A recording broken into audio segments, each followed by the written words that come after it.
you know that the higher your income is, the more likely it is that you're at a budget?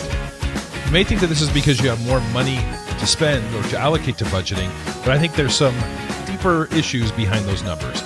Welcome back to the Consumer Warrior Podcast. My name is John Skiba, and I'm a consumer protection attorney in the state of Arizona. I'm also a Ramsey Solutions master financial coach, and I help people with things like budgeting and saving, and that's what we're going to talk about on the podcast today.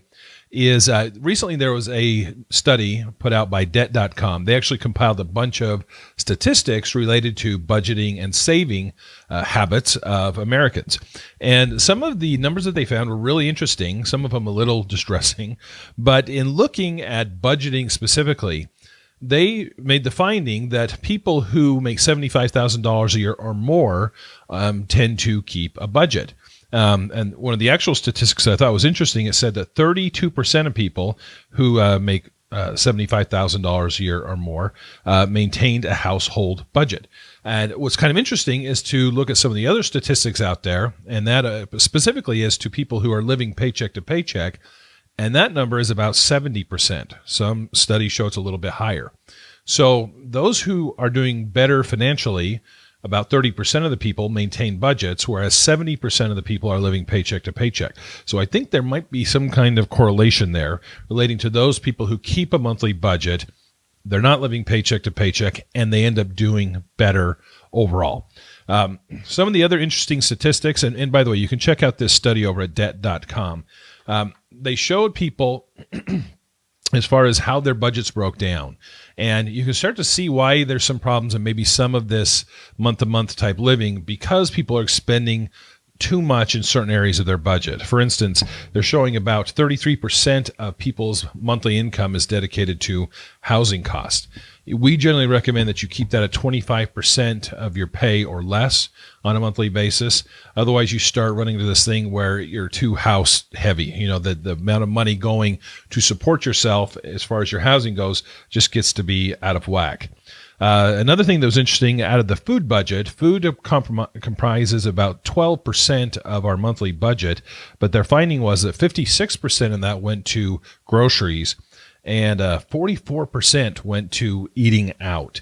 Now, what makes that interesting is that it reminded me of a story actually when I was in college. When I was a freshman in college, I came up with this brilliant idea because I didn't like to cook and I didn't want to go grocery shopping as an 18-year-old guy in college.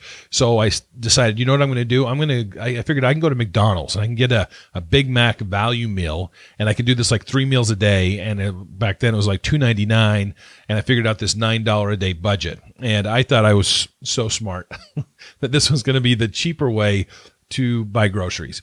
And it wasn't. It failed miserably, and it's burdened me with a lifetime of poor eating habits. But we often, because of the convenience factor, a lot of us are eating out. I know exactly what that's like. My wife and I, we have 6 children, and we're on the go constantly. And it's hard to find a time where everybody's at home to eat a meal, let alone somebody at home to actually prepare that meal. But, when we look at some of these areas of the budget, particularly in this study, you start to see areas where you could save money. And a lot of people who are trying to get out of debt, they come to me for financial coaching and they say, how am I going to make this debt snowball thing happen? Because there's just no extra money in the budget. We're barely making ends meet. Every paycheck, we're using every last dollar of it to cover our general expenses. Well, the answer to that is, if we go through your budget, and this is what we do in consultations, is we go through your budget and look for those areas where there may be a little bit of fat that we can trim off to free up some of those funds to be able to start funding that snowball. The housing one, if you're locked into a mortgage or something like that, that's going to be difficult to reduce. But with groceries, if 44% of our budget is spent on dining out, just some small changes there. Maybe just reducing, if you're eating out 7 times a week, reduce that down to 4. It is cheaper to get groceries, to buy at the Costco's and the Sam's Club. It just is. It just takes more effort. Something else that was interesting in the study, they said 40% of our transportation costs go to the vehicle payment. So 17% of the total monthly budget goes to transportation, and 40% of that is the car payment. So if we can get these cars paid off, or if we can just, the better idea is to save up and buy a car without having to take out a loan, that's another area where you can free up quite a bit of cash. Something that was really disturbing, and I frankly have seen a lot in my law practice, is the trend with car loans where they're going much longer than the 5-year period. It used to be that the car loan was either 3 or 5 years, something like that. Now we're starting to see, and the exact statistic that they had on there was 20% of car loans are now 6 to 7 years in length, and 62% are more than 5 years. So, the majority of car loans now are beyond the 5-year point.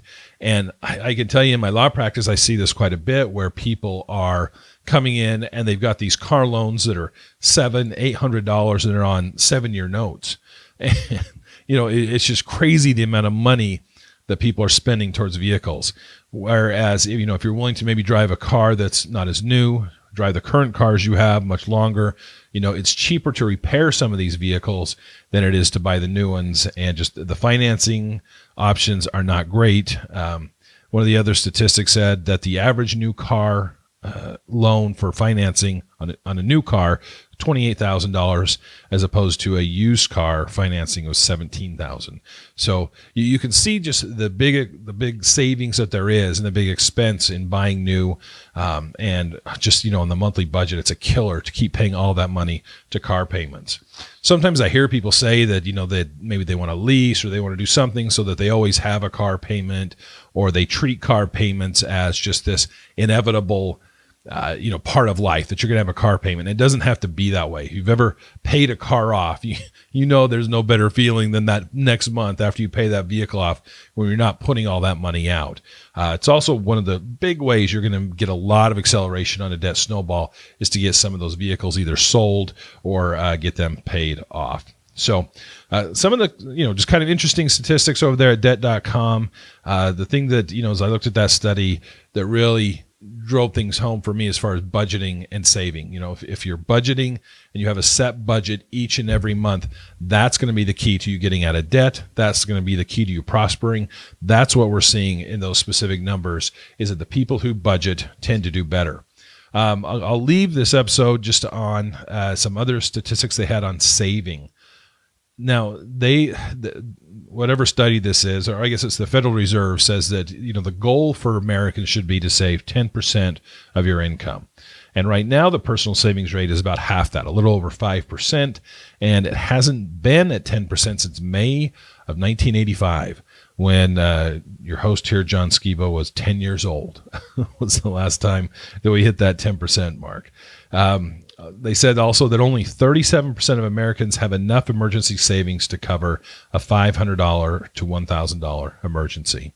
And that's why we follow the Dave Ramsey approach to having that emergency fund.